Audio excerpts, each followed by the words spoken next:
Welcome to Threads of Enlightenment, a podcast devoted to helping you overcome challenges in your life that prevent you from becoming the best version of yourself. Each episode features interviews with people from all walks of life about their journey of self-development and the principles they utilize to overcome their fears to achieve their desired outcome. Ready to be enlightened? Here's your host, Ken Primus. Welcome to another episode of Threads of Enlightenment. As usual, it is an honor, absolute honor to welcome our guests. And I know that they're coming with a couple of things very expensive in my eyes. Their time. Oh my God, 24 hours has been offered to every one of us. What you do with time will tell me much about you, how you respect it, how you behave around time will expose your sins, as they say. The other is the journey. The journey is a powerful creator. It has created the individual in front of us. And I want to have this conversation. But first, I want to honor her because I know that beautiful journey of hers. The Creator has just deposited a couple of things in her: wisdom, knowledge, insights. We want access to it. Megan, thank you so much for coming to Threads of Enlightenment. Thank you so much for having me. It's really an honor to be here. It's an honor to have you in this space. And that question that I told you that I always ask everyone, that I'm going to give you, toss it to you, is this. I mean, first in my conversation, I alluded to you to that there's this second part of our journey, and that is such a beautiful space to live from. And my question to you is this: how do you serve mankind? Isn't it? Pop quiz, as they say. I serve mankind by living my fullest expression, by using the exploration of self to better connect to myself in such a way that I bring out who I authentically and truly am in a way that feels absolutely extraordinary. And when that light turns on and it's shared with other people, that is when I am most in service, because what I offer the world is very unique. What you offer the world is very unique. And I think you're only able to offer that if you really connect with yourself. And part of what my journey has been is to learn to do that for myself, use myself as the guinea pig, and then follow others, walk with others on their journey as they learn to do that. I always said, people, we are the first client. As you said, your terminology is the guinea pig. Yeah. Well, it's funny because you learn a lot of tools and things, but it isn't a one-size-fits-all journey. Everybody's is individual. And so if I learn something, when you put it on like a shirt, you adapt it. Mhm. You help them get it fitted correctly. Because when you first put it on, it might not fit. So it's been both a learning, a training, but then also living the experience. And so what I do brings together is at the intersection of those two things, training and experience. I think that is, when I was in school, we referred to those processes as the theory and the lab. One would learn the theory in the books and reading all these wonderful things. And if we did not practice it in the lab, we wouldn't know what the hell we were talking about. Exactly. So the practicalness the of lab life is where it's messy sometimes. Yeah, you kind of mess up with some of the amount of chemicals that you're putting in, boom. Exactly. Surprise. And that is life. And so one learns that the next time you don't put this much in. And so that's how we learn. So one of the customs here that we do, Megan, is go back in our beginnings. I call it the beginnings of our beginnings. In that location, we have mom and dad. Some family has expanded in our days, but yet we call that space the family. This is where we spend some time on our way to become an adult, if you will. In this space of the family is where we are going to learn a couple of things that are very important. We learn about communication skills. We're going to pick up some habits. We're going to be traumatized. We're going to be experiencing some things here. And we are going to develop our modus operandus, if you will, the way by which we show up in the world at that time. What was your family unit like? So my family unit was the all-American lifestyle. I grew up in a very middle upper class home. My parents divorced at 10. I was born in California. We moved to Oklahoma. And then my parents divorced around 10. And I went to schools. I went to Catholic schools, interestingly. They were very religious. And then essentially I left home at 18 to go to university, went through that, and then started checking all the boxes of job, marriage, everything that we check, and wondered at the end of that why it didn't lead to fulfillment. Isn't that a wonderful program? That is the main program that has been passed down from generations, at least modern generation, as to how one exists on this planet. And I think because we accept it, we haven't really thought about it logically. So here's this being born. He or she's now going to go through these steps. They're going to go learn something, go to school. You're going to get married. You're going to have the kids, the 2.5 children, the white picket fence, and then you'll have a car. You get a profession. Then you get to 65 if you make it, to retire and die. That is the program. And it is one of the most morbid thing when you look at the logic of it. It is absolutely maddening, but that is it in a nutshell. So here you are, this young girl, 10 years old, trauma entered into the family through a divorce. At the age of 10, Megan, you pretty much know some things. How did that impact you as a young individual? Because your security blanket, if you will, is being ripped apart, and all of the other nuances that takes place within a separated family. How did that impact you? Well, I think a couple of things came out of that. My father was a bad alcoholic, and so I had learned to be on a constant alert as a child. When they divorced, there was relief in some ways, but then I very much felt as if it was my responsibility to fix, to heal my parents, the home, the environment that I lived in. So I came out with this sort of cosmic hole in my heart, thinking that I needed to be bigger, better, more to be able to heal. Ultimately, it was to control my circumstances. So I came out with a sense of oversized responsibility that wasn't mine. I came out with a sense of futility. I couldn't make an impact. I couldn't heal that. So I was not a person of impact. And I came out with the idea that emotions were dangerous. When I expressed an emotion, I think my parents didn't have the capacity to handle those in that moment. And so my mother blocked them out. And so when she blocked them out, she taught me that that was the way to go. I never saw her cry during that period. And I went through my own divorce, and I was on the floor sometimes, just sobbing. And I think it was then that I started to learn that actually emotions are very useful. They give you a lot of data about yourself. But coming out of that, it was a long journey from a child age 10 until age probably 40 is when I started really delving into this journey and making sort of overhauling my life. Yeah. That is a powerful impact, if you will, that a young woman would take upon herself. That's some major, major stuff, Megan. I mean, to feel that she was responsible and had to become the healer of the family and all that's some intense stuff for a young individual to now accept upon her and believe that this was it, and to produce those outcomes, which is usually don't happen.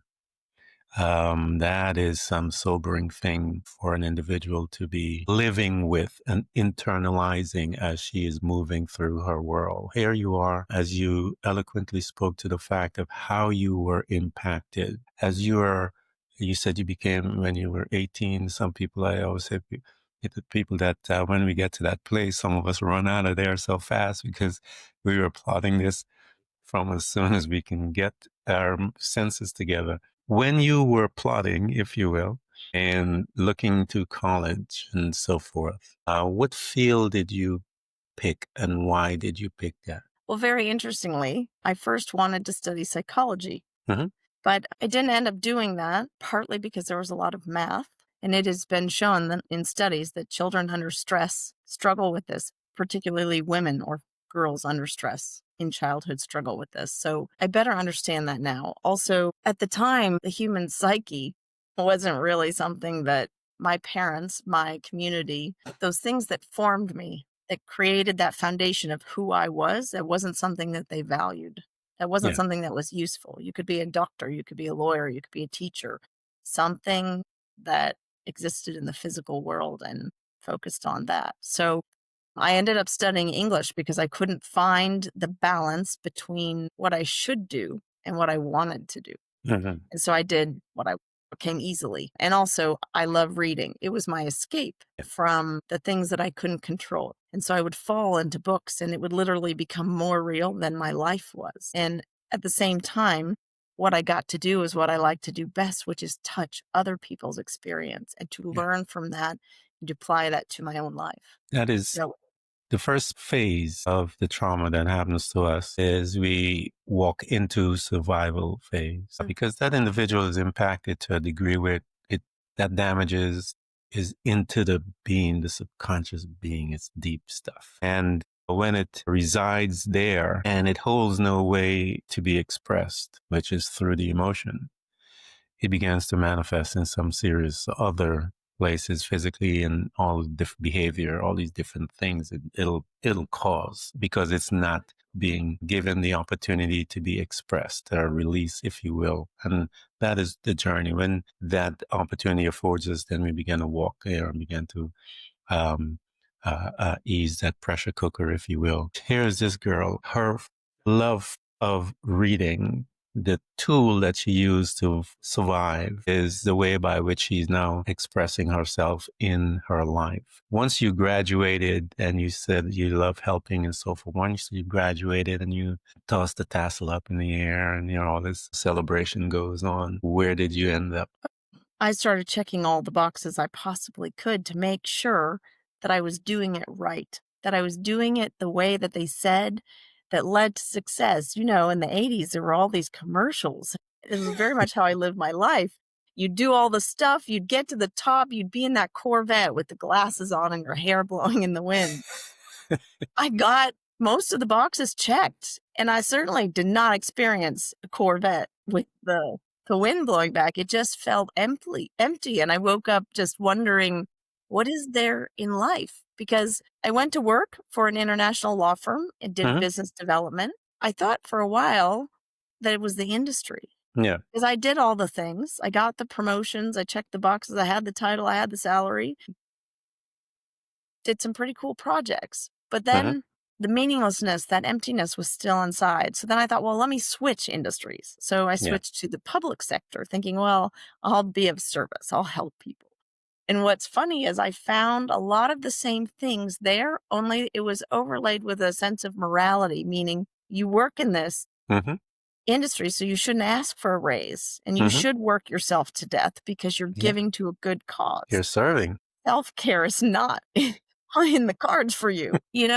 Then I found the same kind of emptiness and meaninglessness, and I was riding in because I had moved to Europe by then. I mean, I even changed continents. I changed relationships. I literally changed every piece of my life and arrived at the same point. And then it occurred to me that the only other thing to change was myself and to go back and start looking at what you had said earlier in our conversation, those building blocks that start being formed before you even are aware of it. Your family puts them in place, your society, your community. And we never get intentional about what are our values? What are the big assumptions about life that I'm making? And are they true for me? So then I got real intentional about those and it changed everything. Now, Megan, how old were you when you began to become intentional?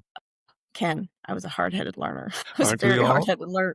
They say that life will give you what you need to learn until you learn it. And I Yeah. received it many times, many, many times. And I received it in lots of different contexts and locations. But Continents as well. when I finally did, I was around 40. It was with the birth of my son. He Mhm. was a big disruptor in my life, and it was beautiful because he forced me to stop being an ostrich, putting Yeah. my head in the sand and trying to do more and more and more of the same. So I was about 40. I'm now 48. At 40, you were afforded the opportunity to begin to really delve into the aspect of intentionality and how one shows up. When you began to look at that in its genesis in your life, what was Megan like? What was she like at that stage at 40? What type of individual was she? And what changes did you begin to make right there as you are walking in the beginning stages of your being intense and international, as they say, about you? How did that look and what was she like? Well, Megan at 40 was a beautiful woman. She was giving her all in everything that she did, but she didn't find that very beautiful. She had worked her way up. She was talented. She was beautiful, but she didn't see any of that. She didn't love herself. At that time, I didn't love myself, and I absolutely craved love. And so I would go seeking that love everywhere except inside myself. And I would have an absolutely full social calendar. I never stopped. Oh. I would shapeshift such that I was different in every situation. I was whatever the situation needed. I became that thing. I pleased people to no end. I didn't have a voice. I played small. I was very self-deprecating. And I made decisions based on fear. And then I would numb out, because even then, the love that I got out of that wasn't that true connection that I was craving. And so I would numb it out with binge shopping or alcohol or busyness, constant overwork. That was Yeah. easy to do. Yeah. And so I found the moment where somebody said, what if you reoriented your life toward the feeling you want to have? And I realized that that was going to mean that I needed to lean into the thing that scared me the most, which was the feeling of not being enough to get the love that I craved, not being enough to have an impact. And that all came from those childhood roots. And when I leaned into that, everything shifted for me. I became very intentional about turning inward, connecting to myself, my source, and then looking very intentionally at how my life is set up. And does it support what I'm trying to do? Do I know myself? What are my values, my assumptions about life? What am I working toward? What is that feeling that I want to have at the end of my life? And are the boxes that I'm checking, are they adding up to that feeling? And they weren't. So then, because they weren't, I had to get very intentional about designing those boxes for myself. And they led in a totally different direction. And so then I had to get very comfortable with that separation from family and society in terms of what they tell you is going to make you feel fulfilled and happy. And that was a whole nother journey, the getting comfortable and disappointing other people in order not to abandon myself. Megan, what did the initial phase look like? Where did you go to become to start living intentional? Where did you go? How did that came about? What did you look for? What did you discover? Was it books? Was it podcasts? What was it that began to walk you through into the space of where you are today to become that individual? Well, I think if you looked at it on a map, you'd be a little confused because it wasn't in any one direction. And it certainly wasn't this linear, even line. It was up and down and all around. And I was seeking. And I think when you look at my map, that's what you see, someone who's seeking. And to be honest, I think that's all you need. You need to seek and you need to be curious to find your truth. And if you're doing that, you cannot go wrong. Everything I found in one form or another creates the constellation that I have now that is so unique. And my whole journey feels so intentional because I see where I am now that I couldn't have gotten here without the things that I found on that journey, including that trauma in my earlier years. Some of the things that I grew up with in the trauma, those are the things I use most now in what I do to fully express myself. And it's so beautiful. But I think a couple of things that I did was to get curious and ask questions about everything. Why am I doing this? Do I believe this? And really trying to bring that awareness, because I think that's the first step. Yeah. Well, the principle is seek and ye shall find. It's laid out. The finding is predicated on us wanting to seek. And so there is that principle that sits there, and we just have to be that individual that becomes seeker. And so what happens to us as we are living the life, if you will, that disturbance that resides in us has one purpose and one purpose only, is to activate the seeker in you to begin to ask all those questions. how, why. As I mentioned before, those are the important things. And as we began to ask those and we become that observer in our life, that's when the journey begins. Here she is, this girl now, looking, and nothing in life is linear. That's a misnomer that people talk about. And for some reason, we think that's the case, but nothing in life, even a flight from New York to Miami is not a linear flight. There's these things called turbulence, and we have these things in our life that are called turbulence as well, and they manifest in many different ways. But we have that compass inside, that internal compass that keeps us moving towards that destination of Miami. So here you are, this young woman in her 40s, still young, and she is embarking on this. And what did you start to discover? Those two, and inside of you, this young girl suffered tremendous amount of trauma. What did you begin to discover, number one? And what tools did you bring into your space, Megan, to help you manage through and learn as you're walking through your discovery, if you will? I think the biggest thing I discovered was how disconnected from myself I was. When you have that pain, the trauma in your younger years, you don't often know how to cope with it. You can't process it through in the moment. And so you fragment off and you freeze it. Mhm. And to be able to reconnect to yourself, when you freeze it and you fragment off, you literally disconnect because it feels bad. It doesn't feel Yeah. good. So then you use a lot of stuff. For me, it was drinking or shopping. I listed some before to numb it.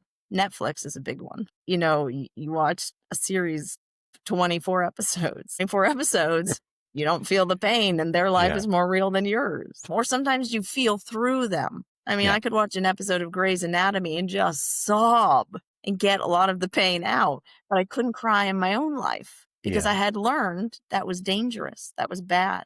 And so I think a couple of things that I first learned were, one, that a lot of the things that I took as truth were not true for me. Mhm. And so that created a little bit of cognitive dissonance that Mhm. kept me curious, which I think as you connect to yourself and as you're going back in, because it feels dangerous sometimes. It doesn't feel good in there. Nobody wants to do that. You want to continue Netflix. You want to continue the glass of red wine or the bottle. And so why would you turn inward? Why? But doing more of the same doesn't get you to feeling extraordinary, to feeling better. And so the turning inward, you have to create a sense of safety for yourself. Safety that I think most of us at some point in our lives didn't feel. And so the way that I did that was I learned to meet my inner child, who it took me a full year. She did not want to talk to me. I did not like her. We did not have a good relationship. She didn't trust me. I abandoned her all the time. Yeah. She basically said, you kicked me to the curb. You thought I was the problem that caused a lot of the things in your life. Yeah. But once I finally met her, I learned that holding hands with her, that makes her feel safe. It's a process of reparenting your inner child. It's a process of, I did a lot of work with internal family systems, which is quite fun because you have lots of different voices in your head. So in the process of taming a lot of that negative talk, I realized that they didn't all come from the same voice. Some of them had a female voice. Some of them were a male voice. And they often were working in opposition to each other, Mhm. which keeps you stuck, really stuck, and you don't make any moves. And so I had a great time actually meeting some of these characters in my head. Yeah. For anybody out there who thinks that it's crazy if you have multiple voices in your head, I would argue that everybody has them. Oh, yeah. They just don't recognize Yeah. them. But befriending those guys, bringing them in and saying, what do you need to feel safe? Where I you can remember create mine. that sense of safety. Yeah. You move through life very differently. Yeah, I remember mine and all my fears.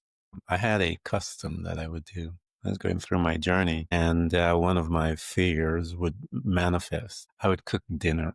How crazy I was. I would cook dinner, and that would be my guest, my dinner guest. I actually did this. Cook dinner, put my plates together, my place, after I went through my divorce as well. And guilt, I remember when Guilt and I had an appointment, I would call them by name. Shame, welcome to dinner. Let's have a conversation. So we would embark on those conversations, those internal dialogues with my guests. And at the end of my conversation with my guest at that time, I would thank them for coming. I would thank them for how they have enlightened me, how they have made me appreciate who I am. And all of these things, I would have this literal discussion with my guests. And at the end of that, I would say, thank you so much for where you have brought me to. I've got it from here. Thank you. And each one of those guests, I am now 63, I have them come back for dinner.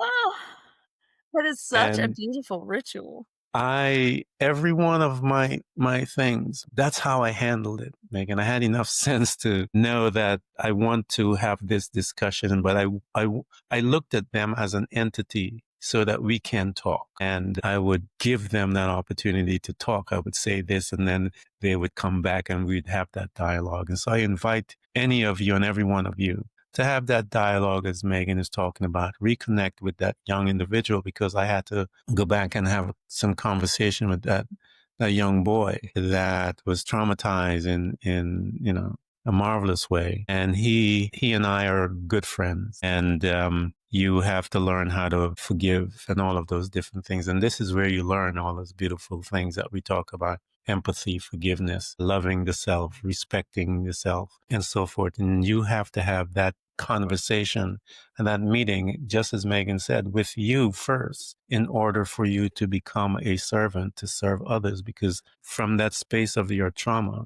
as she said, alluded to, that's where she's familiar.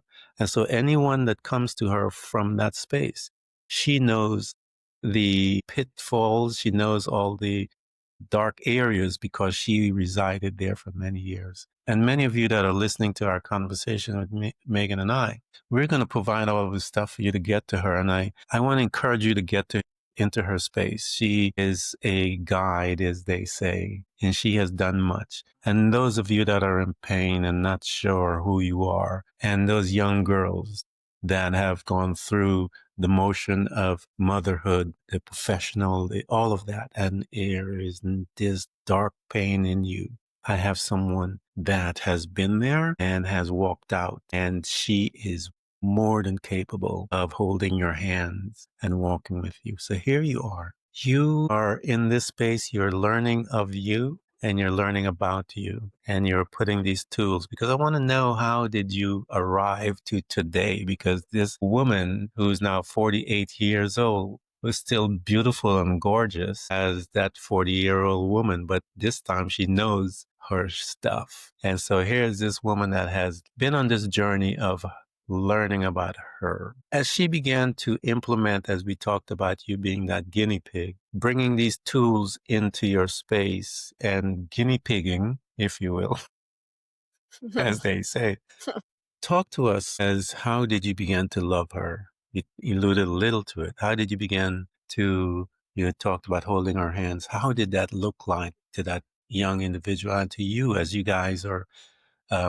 guinea pigging, if you will, as you're moving through day and night, night and day, as you're creating this new world? Megan, talk to us about that. So a lot of it was just a willingness to try, to keep trying.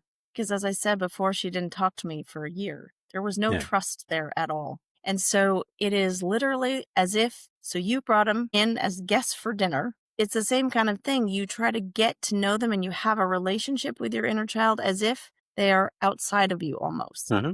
You do activities. So you take a picture of yourself at a particular age and you spend time with that photo and you remember the child. What was she like? What was he like? What did you enjoy doing? What were the best qualities? And as you begin to see the child in all of their unique and beautiful glory, because at that age, everybody is full of life and full of curiosity, and they're bringing something to the world. And so the more that you spend time getting to meet that child and getting to know them, you start to build that relationship. And interestingly, I sensed a lot on both sides, my side of getting to know the child and also the child's side of coming towards me and opening when she sees that I don't reject her anymore. And then interestingly, the closer that we come, you start to see this show up in the external world of the now. Mm-hmm. I think when you realize that something upsets her and you now care about this child and you're close enough to her to sense her And she gets upset and you think, why is she upset? It's because I'm saying yes to this person Mm-hmm. when I want to say no. Yeah. It's because I'm abandoning myself, I'm abandoning her, Mm-hmm. and she's worried. And then over time, as you stop doing that and you begin to show up for yourself in a whole different way, she really begins to trust you. He then knows he can rely on you and lean on you. And I think a lot of it was offering comfort. There was a lot of comforting. And some of it's the physical techniques of literally holding yourself, Mm-hmm. stroking your hair as a parent would. And some of it's telling your child what they would need to hear. It's not your fault. You did your best. You're beautiful. You're a beautiful human being. And I see you. And then as that child becomes less scared, all the qualities that the child has that are uniquely you begin to come out again. And it feels safer to start to share that with other people. And once you begin to share that, that's when you can really begin to serve others, I think. That is when you actually are able to bring your unique qualities forward. Because before, if you're hiding them, if you're ashamed of them, if you reject them, deny them, shove them down, then you can't bring them forward. Any connection you're going to make is from that facade, that mask. Yeah, it's a beautiful thing, isn't it? When one begins to express and live from that space, Megan, it is power. It's, for lack of a better word, it's powerful. It's powerful. It's beautiful as well. And when one is able to be in that space, and that is a beautiful place. I remember walking by the mirrors, same thing, stopping and talking to that young man, kissing myself and saying, "You are beautiful. I I love you. I apologize for what I did and all these different things." And as that our relationship begins to develop, and I'm 63, Megan, I'm learning a couple of things about the universe as a whole in relationship to each other and to ourselves. That karma is the silent judge, the listener of our conversation. And karma comes back and visit us based on how we treat others, including how we treat ourselves, and gives us an opportunity to self-correct the journey. And once we allow that teacher, which is karma, to come in and begin to walk with us, we begin to notice things, we begin to forgive, and we become beautiful in our expression of our emotions that have been hidden for years. And when we begin to express that, karma is holding our hands and say, "I got you. Just let it out, let it go." And so our first responsibility is how we relate to ourselves, which karma affords us that ability to do that. And then it ushers us into the realm of serving. And when we serve, we are going to be afforded some power. That is, one of them is called joy. That force will rip right through your entire being and cause this big grin to show up. And that power is able to sustain you for years, because when you remember that, that grin will manifest again. So here you are, this woman. Now she's a woman and no longer this young girl. You have your son who afforded you the opportunity to begin this journey. You use the tool of writing, and I know you're writing amongst all this mess. As you are utilizing that tool, your process as a creator, as a guinea pig, and you've been guinea pigging for years now, how did you begin to take that experiment of self and self-learning, bringing in all those tools, and now you're going to present it into a format by which you are now afforded the opportunity to serve? What was that process like in Megan's life, in this sense, that as she's now going back and forth, you said all this thing is not a linear thing. When you began to see it, Megan, all the other tools that you were using, how did that look like, and how did you bring it into the format by which now you are going to serve others? I think it took a few years before they began to start to weave together, because I feel like you spend a lot of the time in the beginning unlearning, Mhm. unlearning what you thought, unlearning patterns of behavior, and you're peeling back the layers to get to that very center kernel. And then once you do, you have to learn how to be all over again. And you look around and we don't get classes on it per se, like you do in math and science and language. And so there's not this, I mean, believe me, I tried. I thought there would be a 12-step program for it somewhere and that I could just do this and then ding, I'd be there. But it didn't quite work like that. But I think consistency and trying again. And the thing that started to bring it all together, the jewel at the center of it was self-empathy, was self-forgiveness, was realizing that I could choose to suffer or I could choose to dance through life with joy, and that they are two sides of the same coin. And so the depth of your joy is as big as the depth of your suffering. And so to begin to look at life as intentional, this challenge that has arrived, whatever it happens to be, when my son was diagnosed with autism, when I was starting my own company and I couldn't get traction here and there, these challenges are gifted to me to develop, to use, to develop through the sadness, through the fear, through the uncertainty, the thing that allows me to unleash the other side of that coin, to go through the veil, I guess you could say, into the other way of being, and knowing that it's always a choice and that I am responsible for my own emotions, which was the opposite of what I learned growing up. Yeah. And that if people do things, I can choose to be upset by that, or I can choose to be turned toward myself and give myself what I need in that moment. And so I realized that I couldn't do that for other people if I couldn't do it for myself. And I was not used to giving myself self-empathy, and that gave me the shudders. I mean, ugh, it took me a long time to start that because I just did not want that soft, icky, mucky princess.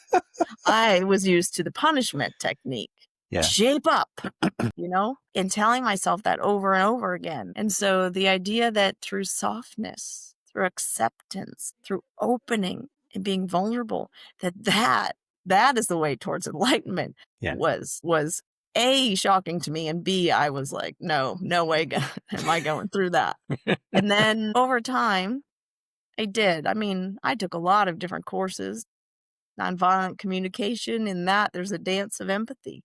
You have to spend a lot of time giving yourself empathy before you can actually turn toward and engage in conflict with another person with care and compassion and kindness. And then through that, I realized, actually, giving myself self-empathy, that relieves a lot of the suffering. I don't feel so like the anger glasses that I've put on, or the woe is me victim glasses, or whatever glasses you put on, you look at life. Well, suddenly there's some distance there. And that space is full of empathy for yourself, full of what you needed to make the situation better. So I would say that is the attachment to self, and lots of different techniques, from kind of a self-attachment theory with NIH, or just some work I did through different folks that I found, where you learn these little techniques to really connect with yourself, to sit with yourself, to appreciate yourself. And then turning that, because that's when I can shine that on other people. They say you can only love someone as much as you love yourself. You can only serve someone as much as you serve yourself. And when I serve myself, I make my cup full. And when my cup is full, then I have boundless energy to serve other people, to bring forward what I'm meant to bring forward. And my ripples are much bigger. They're light, they're beauty in the world, versus when I am hard on myself and I am the monkey on my own back and I've got the whip out, then my ripples, they're constricted and they're tight. You can only love, as you stated, the principle in the Bible puts it this way: to love the Lord thy God with all thy heart, with all thy mind, with all thy strength. That is, Jesus said, that is the first commandment, if you will. This is it. And then you're going to love your neighbor as you love yourself. If you don't love yourself, how in the world are you going to love your neighbor? So what are you talking about? That's why when people come to me and say, I love you, I say to them, do you love you? Because if you don't love you, you can't love me. You're just lying. You may feel something, feels nice and gooey or whatever, but that's not what love is. Love is not a gooey thing. Love is hard stuff. It is about being honored. It's about being respectful. It's about being kind. It's about all of these wonderful terminology that we talked about. The full manifestation of it all is love. And so for you to show up, that's That's a powerful place when you say to someone, I love you, and have the knowledge as to what it means, what it entails. And when you reach and serve someone from that space, they can feel it and they will know if you're lying or not. And because they can see the genuineness in you, you have discovered self. And because you have discovered self and has learned to love the self, when you say, I love you, you know exactly, and they can feel it, they can sense it, and they know it. And you can tell the difference when someone says, I love you, from the space of knowledge and knowing, from those that are saying it just because it's a gooey feeling. As you are now I want you to talk about when you became that professional. You know what I mean? When you have your first client, it's all just wonderful. It's a gooey stuff. And then all the nerves and everything. Talk to me about that first one. And how did you handle all the imposter syndrome that you will go through as a result and all the wonderful things? How did Megan manage that? What did it look like? And the other question after that, Megan, is I want you to go back in your memory, if you will, and bring out one of those incidents where we talked about earlier, where you're able to witness that transformation from that dark perspective to that new perspective, and that individual obtain their freedom. Talk to us about both of those periods in your life. How did you know I felt imposter syndrome as a new coach? Don't we all? Yeah. We know, we remember who we are, remember? Um, And we have to go through. No, Yeah. when I first started coaching, I just remember feeling that I needed to give value. That again, it was an outsized sense of responsibility that I needed to heal and fix people. And who was I? I couldn't heal and fix myself even at that time. Yeah. So who was I to think I could heal and fix them? And now I look back at that and I say, actually, that's right. Who was I to heal and fix them? And as coaches, in the beginning, I was taught that kind of like a psychologist or psychiatrist, you don't share your story. You're there to hold theirs and to use questions to kind of help them see things differently. Same technique actually that I used with myself. So that was good. Yeah. But looking back, what I realized is that there's nothing to fix. There is nothing to be fixed. And once I adopted that, everything transformed in how I coached. People still came looking to be fixed, kind of like I did for a very long time. I wanted someone to hand me a solution that I could just implement. Yeah. And then once it was, done, it'd be good to go. And I can still remember the first time I unpacked my own emotional baggage and I sat down with the sheer enormity of the fact that I unpacked them and they were empty, but they were just going to stay empty, right? Yeah. They were, these emotions, these nasty, messy emotions were going to go away. And then when I can remember just feeling so angry and powerless about something. And I thought, but it didn't go away. What did I do this work for? But it's the willingness to continue and to keep going and to sit in the messiness that made me valuable as a coach. Because when I sit with a client and I accept them and I say, there's nothing wrong with you. There's nothing to fix. You are in your journey exactly where you need to be. All of the things that you're learning right now, you're going to take forward. It's going to be a part of who you are. And helping them flip, instead of trying to get rid of the trauma, to welcome it, to embrace it, to see it as nourishment in a way. Because it's that darkness, our shadow sides, what we went through, how we didn't know how to cope. We share that in common. But if you think of it like a tree, that's where our roots are. They are buried in that earth. And that is where we are developed in the fire and where we become fireproof, if you want to put it that way, where we know that no matter what goes on, we're going to keep going. We're going to bring forth what needs to bloom. And so it's funny how the coaching process has really mirrored my own internal journey, because they also say that you attract the energy that you put out. And so when I first started coaching, I attracted everybody who was burning out at work, which I hadn't technically burned out, but I definitely was burned out of life in general, and walking through the motions and disconnected and detached and felt lost and drifted kind of through life. And then when I started doing all this work with myself and seeing what worked and what didn't, and using that with clients and saying, here are 3 different things we can try. What feels most interesting for you? when they would come back and say it did or it didn't work, that was very useful because then I could say, actually, I've tried this. And then I started sharing a bit more of my own journey so that we were a team. We were looking at this together. We were partners. They weren't in this alone. They were there with someone who'd been there, who'd been in the trenches, who'd been face down in the mud on that 26 mile of the marathon and thought she wasn't going to make it over. And I think when you have somebody who sits in that with you and who holds you when you need to be held and who champions you and says, no, you can do this. Look back. And when you did this in that other incident in your life, use those skills, those tools, those qualities that you developed and bring them forward. Apply them to your now. And then when you look at somebody who celebrates you so that you're no longer hiding, and it's the little bittiest bits of success, right? The one time that I say no to somebody and yes to myself.